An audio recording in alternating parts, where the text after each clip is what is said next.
the ziggurat of Ur, of the Chaldees. So this becomes interesting because Abraham is from Ur of the Chaldees. So he comes from a very civilized world. And he's asked to move out, to leave it, to an unknown place. And he believes. He has faith, so he leaves. And then we find him now in Canaan, where we are in this land, 1850. The dates are estimates. They're not really exact or absolute. Okay, so 1850 he appears in Canaan, and then more or less 100 years after Joseph. You know the story of Joseph, right? Yes. So you have him in Egypt already with the brothers. In the meantime, you have Hammurabi. This is another landmark because it's the first time you have a codified in law for the whole world. Then you have superpowers that will come and go. So we will see different superpowers. So we have the Phoenicians first, and then the Egyptians. So we have 1250, that's roughly 500 years.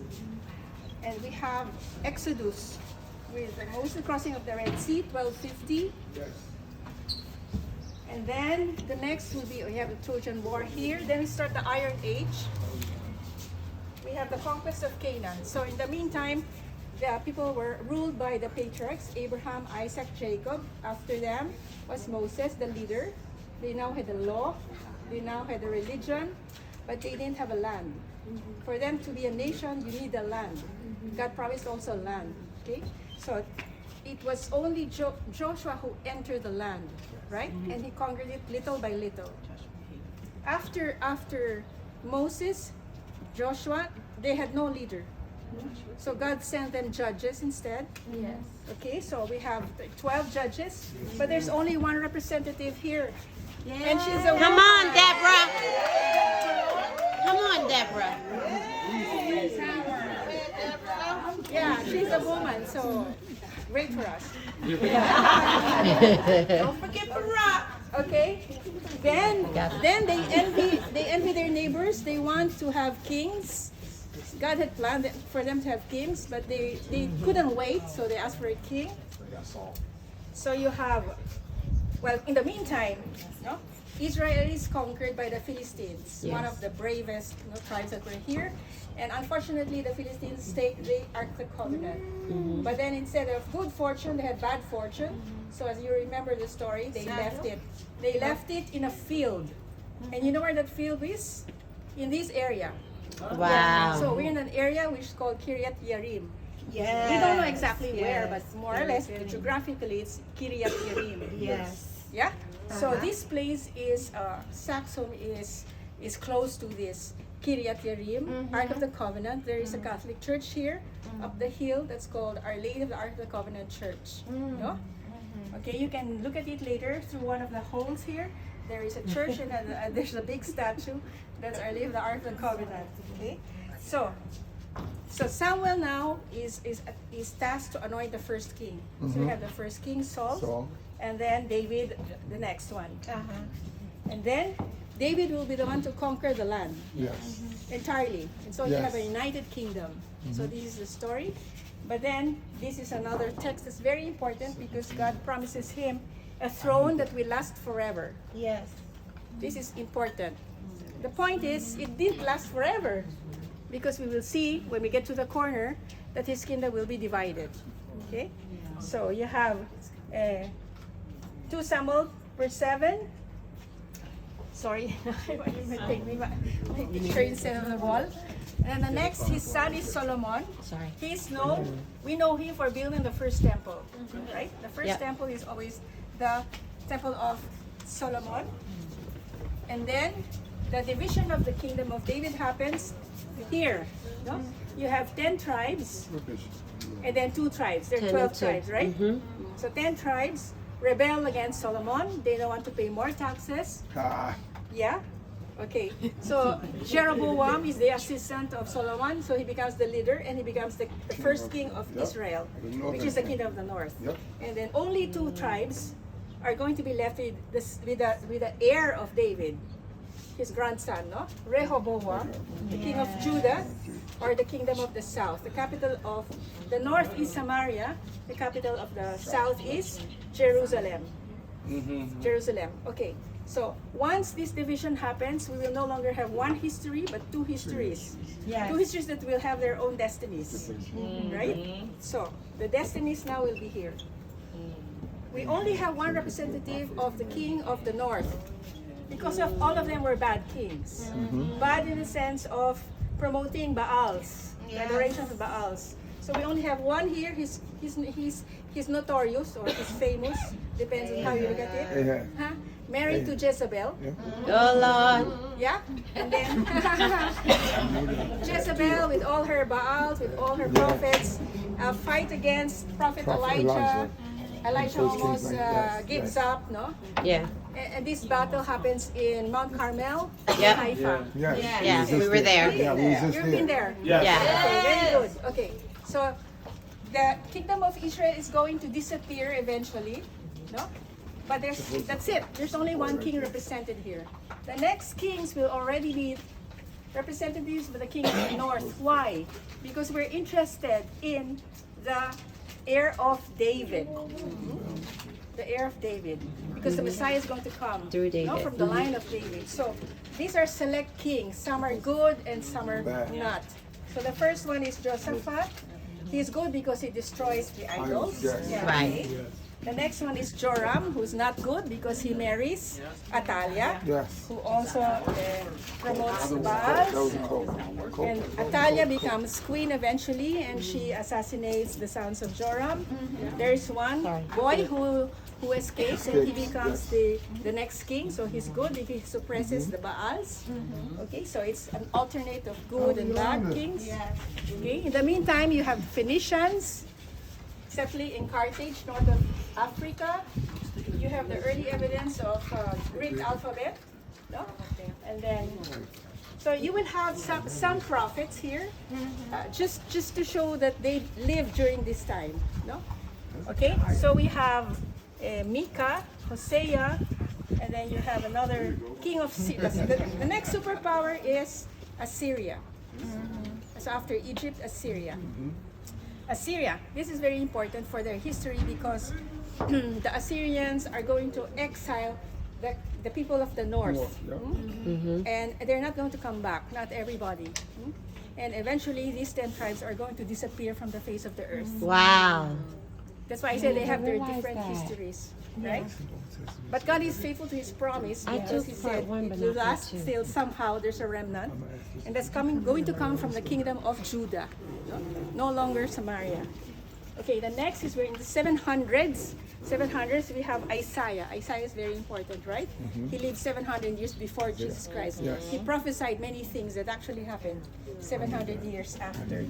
So this is Isaiah, and then we have Manasseh, another bad king of Judah, because he allows pagan worship in the temple itself. It's very bad. Okay. I know you just say that. Then you have another good king, Josiah. Sorry, can you do Yeah, he reforms monotheism. He brings them back to the one God. Then we have another superpower. After Assyria, the next superpower is Nebuchadnezzar. Babylon, the Babylonian Empire. And Jeremiah will prophesy that they will be exiled in a place for 70 years, no? Roughly, no? Okay? It's a prophecy that was fulfilled also. Then you have Nebuchadnezzar. He captures and destroys Jerusalem and its temple. And in the meantime, you still have here the building of the Acropolis, no? Next, we are in the 600s. We have the exile that was prophesied happens in Babylon. This is very important. So important, it becomes like a national tragedy for them. Because they are brought out, no? And they don't have a temple. They cannot sacrifice. No? It's to lose their identity almost. No? So after the Babylonians comes the next superpower, the Persians. The Persians.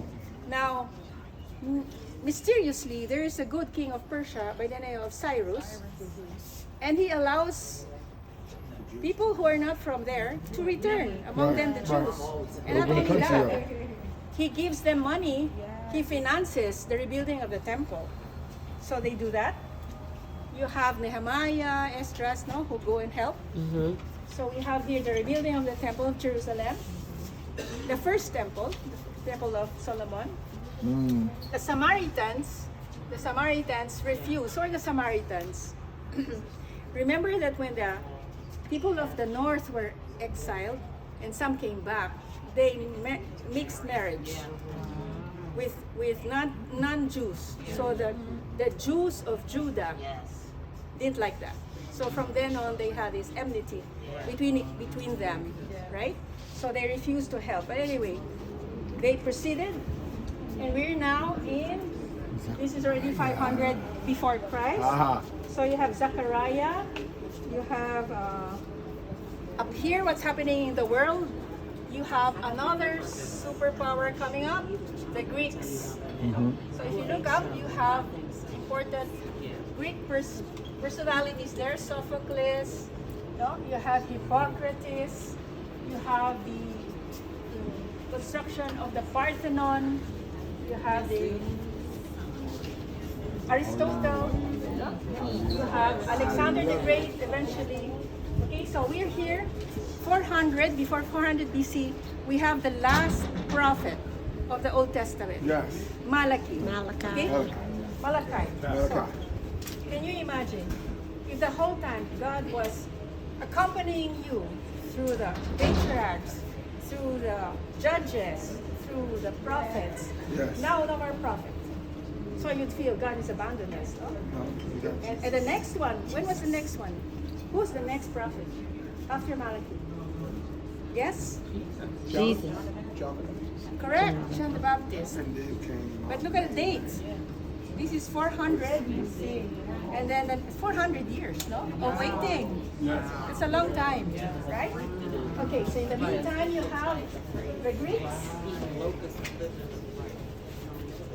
So Alexander the Great, he conquered the known world at that time, right?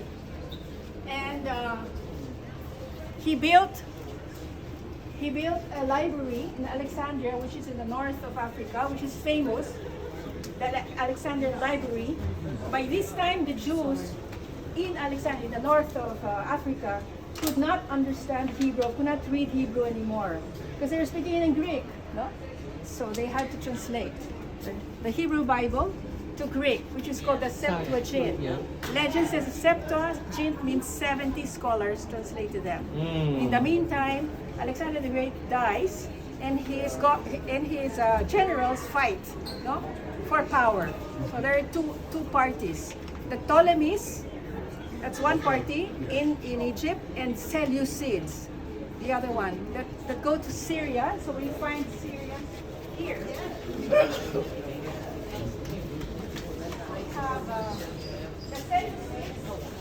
There is one, it's called Antiochus Epiphanes IV. He's notorious because he plunders the temple. Yes. And he insists on imposing the Hellenistic culture on Jews. But some Jews follow that. But the other Jews don't like it. So there's a battle between Jews. No? Wow. And the Maccabees, this brave family, they fought. No? And Judas Maccabeus reconquers the temple and then rededicates the temple, giving rise or giving origin to the Hanukkah feast. No? Okay? So after the Maccabees won that, they established a dynasty of their own, which is called Hasmonean. The Hasmonean dynasty. Okay? This Hasmonean dynasty, we have allied to this is the father of Herod the Great, Antipater. Okay? So we'll see the connection. So the son of Antipater, who's Herod the Great, marries a daughter of the Hasmonean dynasty by the name of Marian, and has two sons with her. Eventually, Herod the Great will kill her, assassinate her, and also the two sons. Because, you know, he was paranoid with his power, right? But just think, they were always conquered by somebody else. This is the first time they're ruling themselves. But it's short-lived, because the next superpower comes, and they are the Romans. Pompey captures Jerusalem, And then we have Herod the Great, as I mentioned. Okay, so he not only allies with the Hasmoneans, he also allies with the Romans. He gets the Roman Senate to make him king of the Jews, but actually he's not a Jew. He's Idumean. Okay, but then he's great. Idumea. Okay, so he's great not for killing, but because he's a big builder. He builds so many things, no? The temple, no? Caesarea Maritima, if you go there, and many other stories. And it is in his time that Jesus is born. Okay, so he lives 37 to 4 BC. Jesus is born 6. He oscillates between 4 to 6. Again, these are estimates. Okay, and then you have. He did something very good for the people, which he reconstructed, he enlarged, he beautified the temple, which is the second temple, as we know. Slaves. Yes. No? And then when he died, he divided the kingdom he has among his 3 sons. Okay? So we get to this part.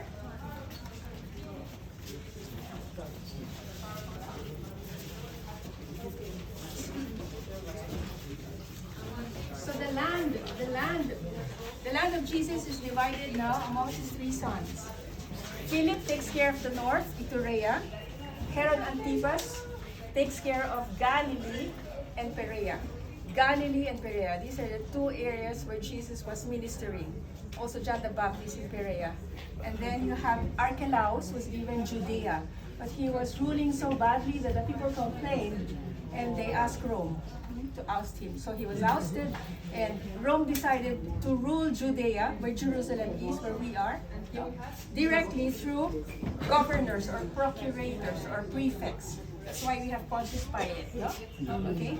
So Jesus' public ministry more or less happens 28, 29, 30 or 31, 32. And then you have Caiaphas, the high priest, this time. Then we have the Council of Jerusalem, which is the first council that finally decided what to do with non-Jews who want to become followers of Jesus. Do they have to be Jews first? Do they have to be circumcised?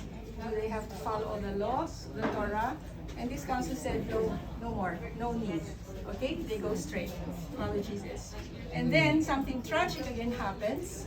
This one is terrible for them, for their identity, because it happened already, right? When they were exiled to that. But this time it's kind of permanent, because the temple of Jerusalem is destroyed forever. Yes. No? This is 70 AD, which was prophesied by Jesus himself. No stone will remain. Titus destroys it, no? In 70 AD. Okay? And then we have the end. Sorry. This is the last in the panel.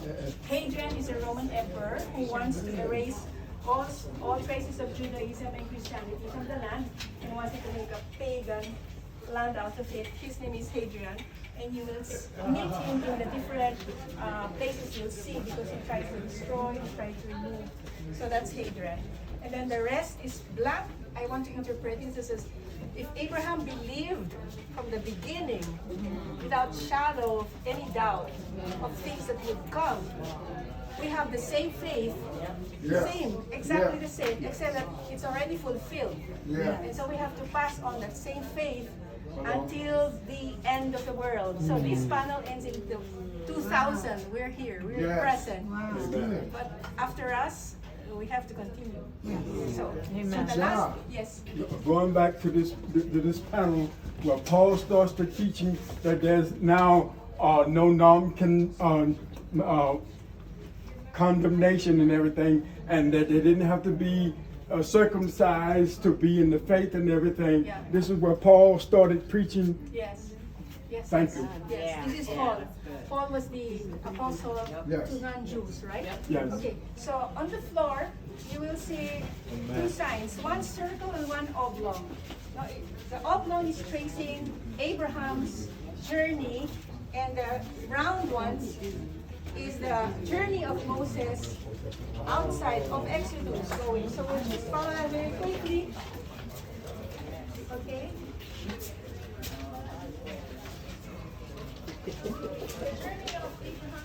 Start from there, that's 4.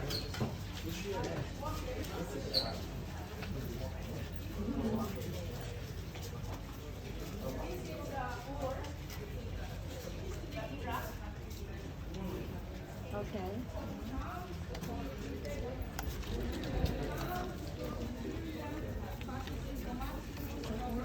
The path that they took. Then he reaches Canaan. Okay? And then we know that he settles there. There's a famine. He goes to Egypt. He comes back. And then he has his sons, no? Etc. And then there's a famine again. But of course, this is already Jacob by this time. There's famine again. Joseph in the meantime was sold, right? And then because of the famine, the entire family, they migrate to Egypt. Okay?